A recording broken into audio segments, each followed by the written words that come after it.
Hi అండి. Kamakhya trip వెళ్ళాలనుకుంటున్నారా? అయితే Kamakhya trip విశేషాల గురించి చెప్తాను పదండి. కామాఖ్య వెళ్ళాలనుకున్న వారు విజయవాడ నుంచి మేమైతే స్టార్ట్ అయ్యామండి. కామాఖ్య విలేజ్ గ్రామంలో దిగాము. అక్కడి నుంచి క్యాబ్ బుక్ చేసుకొని మేము తీసుకున్న గెస్ట్ హౌస్‌కి అయితే వెళ్ళాము. మేమే వంట ప్రిపేర్ చేసుకున్నామండి అక్కడ. బయట హోటల్స్‌లో అయితే అక్కడ ఫుడ్ తినలేము. అయితే అక్కడి నుంచి మర్నాడు కామాఖ్య అమ్మవారి దర్శనం కూడా అయిందండి. అక్కడ కామాఖ్య అమ్మవారికి ప్రతిరోజు జంతు బలిహరణ కూడా ఇస్తారు. వాటిని కూడా చూసాము. చాలా అద్భుతంగా దర్శనాలన్నీ అయినాయి.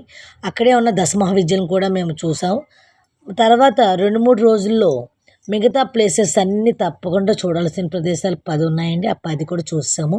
నవగ్రహాల టెంపుల్, బ్రహ్మపుత్ర నది, అలాగే ఫెన్సీ షాపింగ్ బజార్. ఎవరైనా షాపింగ్ చేయాలనుకుంటే అవి కూడా చూడొచ్చు. ఇవన్నీ చూసుకున్న తర్వాత మనం ఎక్కడికైనా వెళ్ళాలనుకుంటే డార్జిలింగ్ కానీ నేపాల్ కూడా వెళ్ళాలంటే అది కూడా ప్లాన్ చేసుకుని వెళ్ళొచ్చు మీరు అక్కడ దగ్గరలో ఉన్నవి. ఏదైనా సరే క్యాబ్ బుక్ చేసుకోవడం చాలా మంచిదండి. ఎక్కడికి వెళ్ళినా పెద్దవాళ్ళు వయసులో ఉన్నవాళ్ళు మెట్లెక్కి దిగలేరు కాబట్టి అవి కూడా చూసుకోండి. ఇంకా మీకు పూర్తి వివరాలు తెలుసుకోవాలనుకుంటున్నారా? అయితే నా యూట్యూబ్ ఛానల్ సబ్స్క్రైబ్ చేయండి, లైక్ చేయండి, మీ ఫ్రెండ్స్ అందరికీ షేర్ చేయండి. ఇంకా పూర్తి వివరాలన్నీ నా యూట్యూబ్ ఛానల్లో ఉన్నాయండి. ప్రతి ఒక్కరు కూడా నా యూట్యూబ్ ఛానల్ సపోర్ట్ చేయండి.